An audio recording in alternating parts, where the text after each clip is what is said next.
Okay, my students do not speak at all. They're only able to use pictures to answer questions, but they are low functioning and they barely participate during the whole group. Will this affect my score? I'm going to assume that, Valerie, the version of the edTPA that you are submitting is for special education. And if I am incorrect, please let me know. In a case, yes, she said yes.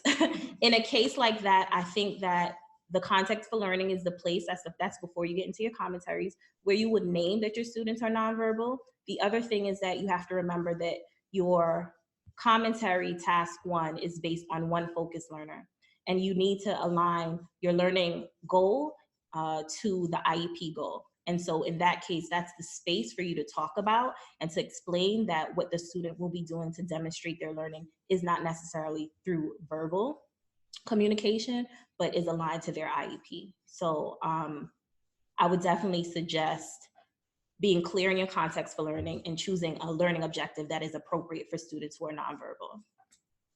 The other question is, do you have tips on how to get scores in sections acting for student voice? Tips on how to get high scores in sections asking for student voice.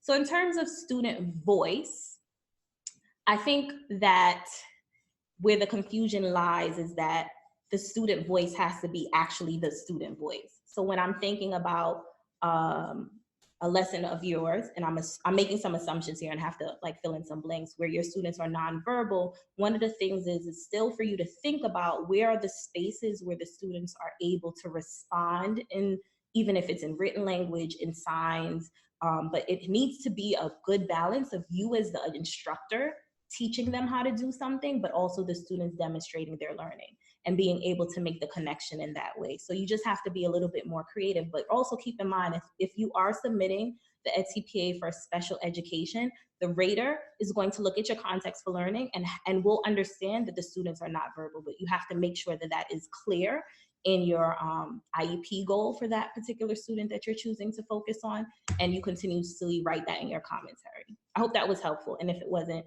we can talk a little bit more about that